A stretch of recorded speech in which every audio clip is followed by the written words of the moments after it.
नमस्कार, आर न्यूजच्या मंगळवार दिनांक 12 नोव्हेंबरच्या बातमीपत्रात आपलं मनपूर्वक स्वागत। या बातमीपत्राचे प्रायोजक आहेत महालक्ष्मी TMT बार्स, नाते अविरत जुळते आणि प्रत्येकाच्या मनातील चव जपणारे महालक्ष्मी सुरेश मसाले।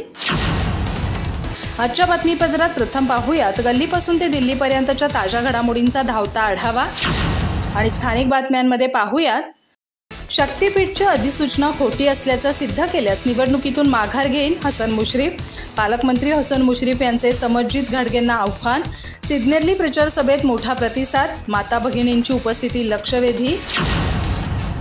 पालकमंत्र्यांच्या दडपशाहीला बळी पडू नका, दत्तोपंत वालावलकर यांचे प्रतिपादन। लोकशाही आणि संविधान धोक्यात असल्याची टीका। चंदगडच्या तरुणाईला रोजगार मिळावा म्हणून उद्योग आणण्याचे मानसिंग खोराटे यांचा संकल्प। गोव्यातील निर्धार मेळाव्यात गोव्यातील चंदगडकर तरुणांना खोराटे यांचे भावनिक आवाहन। पर्यटन आणि उद्योग विकासाच्या माध्यमातून चंदगडचा शाश्वत विकास साधण्याची तयारी। विजेच्या धक्क्याने मजुराचा मृत्यू, संबंधित मजूर झारखंडमधील परोली गावच्या हद्दीमधील एका जुन्या ट्रान्सफॉर्मरवर काम करताना घडली दुर्घटना। शिवराज कॉलेज ऑफ फार्मसीत फार्मास्युटिकल इंडस्ट्रीतील तज्ज्ञांकडून विद्यार्थ्यांना करिअर मार्गदर्शन। फार्मसीच्या विद्यार्थ्यांसाठी इंडस्ट्रीतील भविष्यातील संधींवर विशेष भर।